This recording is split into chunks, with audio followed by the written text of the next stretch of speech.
Elon Musk has recently popularized the truism that inflation is caused by government overspending. And this is true. There are three major ways that a federal government can raise money to pay for their government spending. Either number one, they can increase taxes. Now, the issue with increasing taxes is that when you increase taxes, that kicks the cost of those increased taxes down to the companies that are creating products to be consumed within the nation. And when those companies have to pay higher taxes, then they have to raise prices to be able to to be able to cope with the fact that taxes have now gone up so that they can remain profitable, which means that you and me end up dealing with higher priced goods, all the while the government gets more money to waste. It's a little bit like, I don't know, taxing. That's literally what the word is, right? The second way that a government can raise money to finance deficit spending is simply by having some kind of profitable business of their own. The government having a profitable business? Yeah, maybe we should move on to number three. The third way that the federal government can create money to finance a deficit is by doing something called the quantitative easing. Essentially, the Treasury is in charge of making sure that the United States pays all its bills and it pays them all on time, and there's enough money in the accounts to pay those bills. That has not been the case for a very long time, so the Treasury has to do something called issuing treasuries. A treasury is basically a request for someone to loan me money. When you go and buy a treasury, you are loaning the United States federal government money, and they're telling you that they will pay it back. Now, the issue is there's a deficit, so it's actually one gigantic Ponzi scheme because they're paying you back with money that they borrowed from someone else. It's the definition of a Ponzi scheme, but I digress. The way that the federal government generally raises money is through the Fed. You see, the Fed, not the Treasury, the Fed has the ability to create income out of thin air. They can make money out of thin air, and they can use that money to buy these treasuries that the United States Treasury puts out. These requests like, somebody please loan us money, we're going bankrupt, right? And the Fed will say, all right, fine, we'll poof money out of thin air and we'll loan it out to the Treasury. And then the money is now the Treasury's, right? And then it gets paid back, and then it rolls off the balance sheet eventually. But at least for the time that the Treasury is active, this money is in the economy in the sense that it shouldn't be, because it's fake, it's imaginary.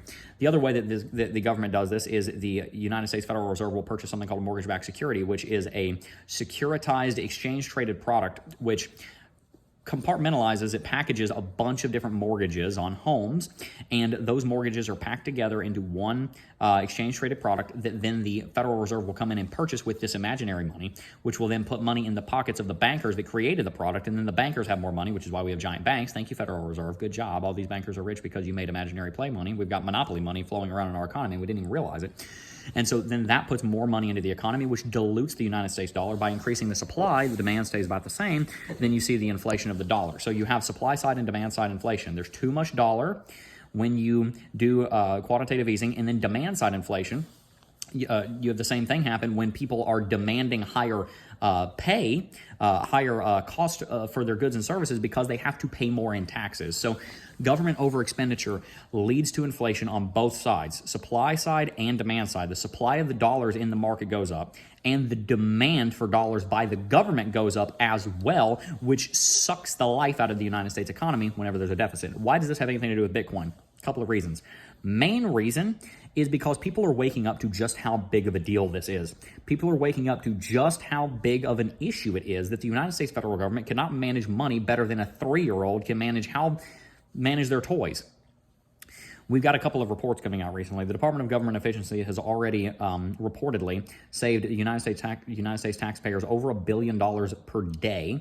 Elon seems to be confident that they'll be able to get that number to $4 to $5 billion per day, which would hopefully largely erase the nearly $2 trillion budgetary deficit that the United States finances every single year, which is directly leading to the inflation in the increase in the costs of goods that you've been seeing over the last, 200 years.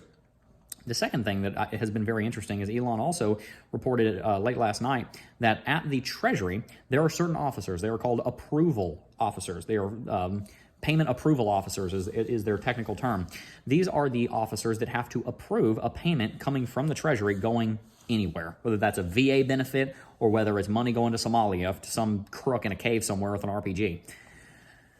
Apparently, we're now finding out that these payment approval officers were instructed by their superiors to never deny a payment, even if those payments were fraudulent or even if those payments were going to known terror organizations. Yeah.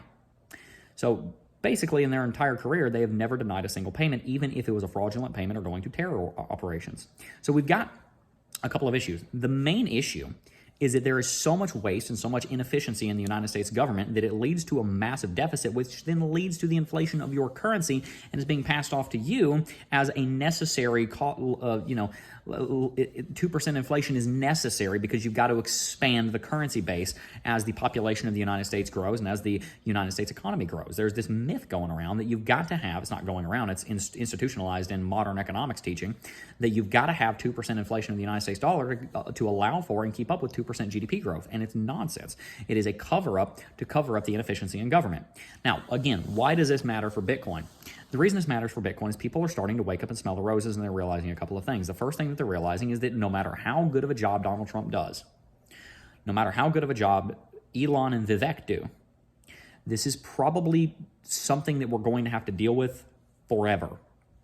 Government foolishness, government waste, government over expenditure, and unless we get a balanced budget amendment passed to the United States Constitution, which it seems like this decade is going to be the decade to try and pull it off if it's ever going to happen, then we are most likely going to be dealing with deficit spending leading to inflation forever. Even if it does get under control right now, it is likely an issue that we're going to have to deal with forever because people are starting to realize that government doesn't really ever shrink. It only really ever gets bigger. Sometimes under certain administrations, it does shrink. Right now, we just saw an executive order from Donald Trump that for every one new regulation put into play, you have to remove 10 regulations. That's a great idea. I think that's wonderful. We've gone from 9,000 pages of regulation to 186,000 pages of regulation. It's a big deal, right? That we need to see that. So that's great. But generally, the march of government, left or right or center, whatever, is to grow. And as government grows, deficit spending grows, which means inflation grows, which means our fiat currencies are vulnerable. No matter how good of a job Trump does, Vivek does, Elon does, or anybody else does, this is likely a fact of life that we're going to have to unfortunately deal with. And the world is waking up to the fact that that is not something that Bitcoin has to deal with. Because Bitcoin does not have the same kind of inflationary mechanics that the United States dollar has baked into it. Because the same people that issue the United States dollar are the same people that benefit by spending more dollars than they have. Do you see the conflict of interest there? Again, we were at Washington yesterday. Treasury is about 1.5 miles from Congress. They're next door neighbors. Like you can walk there in half an hour. It's right there. It's not that far away. It's the same organization that creates the currency that misuses the currency.